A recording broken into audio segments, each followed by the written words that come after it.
नमस्कार, आप देख रहे हैं हल्ला बोल टीवी। मैं हूं नितेश तिवारी। तेजस्वी यादव कहते हैं कौन है सम्राट चौधरी जो दिल्ली का आदेश भी नहीं मानते हैं, और तेजस्वी यादव सम्राट चौधरी के ऊपर अटेम्प्ट टू मर्डर का केस डालने के जिद पर अड़ गए हैं। क्या है पूरा मामला, हमें बताएंगे हल्ला बोल टीवी के editor in chief Deepak Sharma. मामला विकराल हो गया है, मामला भीषण हो गया है। लड़ाई युद्ध एकदम अब सड़कों पर आ गई है स्थिति। हालात बहुत ही बिहार में विकराल हो सकते हैं। क्यों? क्योंकि तेजस्वी यादव ने जब उन छात्रों से मुलाकात की है जो कल के आंदोलन के दौरान पुलिस की बर्बरता का शिकार हुए हैं, उन छात्रों के से मुलाकात के बाद नेता प्रतिपक्ष तेजस्वी यादव भड़क गए हैं और उन्होंने पत्रकारों से बातचीत करते हुए अस्पताल के बाहर कहा है, मेदांता अस्पताल के बाहर कहा है, पूछा है कि कौन है सम्राट चौधरी, और पूछा है कि जब दिल्ली में यह निर्णय हो गया कि जितने भी आंदोलनकारी छात्र हैं उन पर मुकदमे वापस लिए जाएंगे, उनकी रिहाई की जाएगी, तो क्या वे केंद्र का आदेश भी नहीं मानेंगे? फिर क्यों छात्रों का दमन उत्पीड़न किया जा रहा है? तेजस्वी यादव ने कहा है कि हम चाहते हैं कि मुख्यमंत्री सम्राट चौधरी पर अटेम्प्ट टू मर्डर का केस हो। छात्रों पर जो बर्बरता की गई है उसके लिए सम्राट चौधरी जिम्मेवार हैं। अब तेजस्वी यादव ऐसा कह रहे हैं तो वे नेता प्रतिपक्ष हैं, उनकी आवाज दबाने में सरकार को दिक्कत आएगी।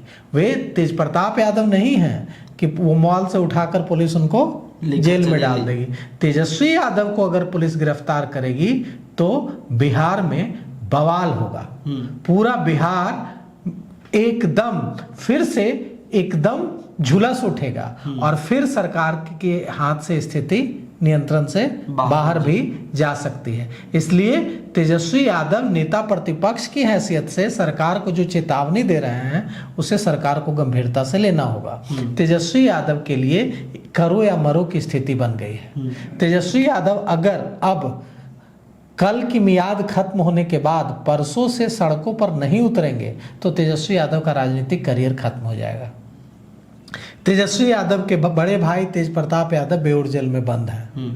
तेजस्वी यादव के पार्टी के और माले के कई विधायकों को पुलिस ने उठाया है, कई कार्यकर्ताओं को उठाया है। ऐसे में पूरे बिहार में अगर तेजस्वी यादव यह मैसेज नहीं देंगे कि मैं लड़ा हूं, मैं लड़ रहा हूं, तो तेजस्वी यादव का राजनीतिक करियर खत्म हो जाएगा। राजनीति का मतलब यहीं पर फुल स्टॉप लग जाएगा। तेजस्वी यादव की राजनीति खत्म हो जाएगी। सवाल उठेगा कि जो अपने बड़े भाई सहोदर भाई के लिए न लड़ पाया वो बिहार के यादवों के लिए क्या लड़ेगा? और ये इतना बड़ा कलंक होगा जिसका बोझ तेजस्वी यादव से उठाए नहीं उठेगा, धुलाए नहीं धुलेगा। तो तेजस्वी यादव इस बात को बखूबी समझ गए हैं। यह आने के बाद, पटना लौटने के बाद उन्होंने 2 बार जिस तरह से आक्रामक तरीके से पहली बार सरकार को घेरा है, चुनाव हारने के बाद से इतना आक्रामक तेजस्वी कभी नजर नहीं आया।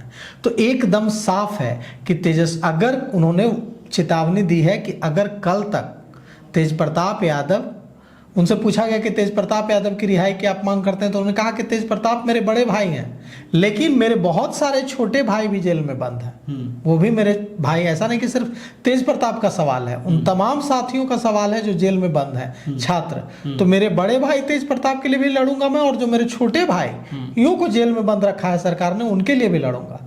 तो तेजस्वी यादव ने अल्टीमेटम दिया है, सरकार को चेतावनी दी है नेता प्रतिपक्ष, लीडर ऑफ अपोजिशन की हैसियत से, कि अगर कल तक रिहाई नहीं हुई, छोड़ा नहीं गया जेल से, तो वे सड़क पर उतरकर आंदोलन करेंगे। आप सोचिए, अगर तेजस्वी यादव सड़क पर उतरे तो फिर सरकार के लिए फिर से सरकार को बंदूकें ताननी पड़ेंगी प्रदर्शनकारियों पर। तो क्या बिहार ऐसे विकास करेगा?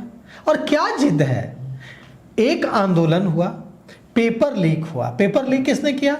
सरकार में बैठे अफसरों ने किया, ये स्टूडेंट्स ने तो नहीं किया।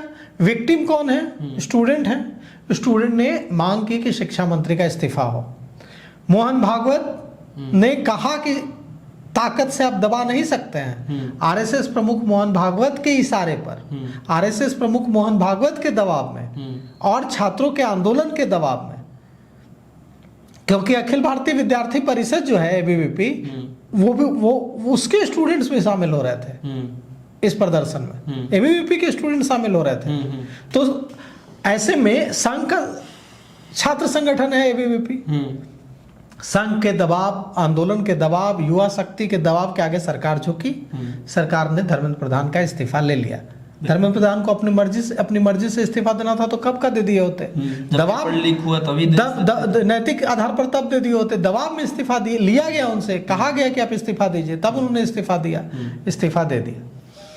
अब जब स्टूडेंट्स की मांग आपने मान ली तो जो प्रोटेस्ट कर रहे थे वो यही प्रोटेस्ट, इसी मांग को लेकर प्रोटेस्ट कर रहे थे। अब सवाल यहां पर बड़ा है। सवाल यहां पर यह है कि उन आंदोलनकारी छात्रों को जो सड़क पर उतरे थे, आप जेल में रख करके क्या हासिल कर लेंगे? वो हमारे आपके परिवार के बच्चे हैं, बिल्कुल बोले वाले 18, 19, 20 साल के बच्चे हैं। अगर उनसे अति हो भी गई, अगर ईंट पत्थर चलाया भी, तो कोई बच्चा अपने घर परिवार का अगर घर में गुस्से में कई बार सामान तोड़ देता है, टीवी तोड़ देता है, गुस्सा में उठा के पटक देता है टीवी 2 टुकड़ा, उसके पिता उसको क्या करते हैं, 2 थप्पड़ लगाते हैं और उसके बाद फिर दुलार प्यार से पढ़ाने के लिए भेज देते हैं कि नहीं ठीक है, दोबारा ऐसा मत करना। ऐसा तो नहीं करते ना कि उसको घर से निकाल कर छोड़ देते हैं सड़क पर कि अब तुम जाओ, तुमसे हमारा कोई रिश्ता नहीं है। तो हमारे बच्चे हैं ये जो जेल भेजे गए हैं, ये हमारे समाज के, हमारे बिहार के, हमारे परिवार के बच्चे हैं जी। तो इनके प्रति सरकार को सहानुभूतिपूर्ण व्यवहार करना चाहिए। जो घायल हैं उनके प्रति भी सरकार को सहानुभूतिपूर्ण व्यवहार करना चाहिए। AK-47 की गोलियों के शिकार हुए बच्चे हैं। सिवान में AK-47 से गोलियां चलाई गई हैं बच्चों पर।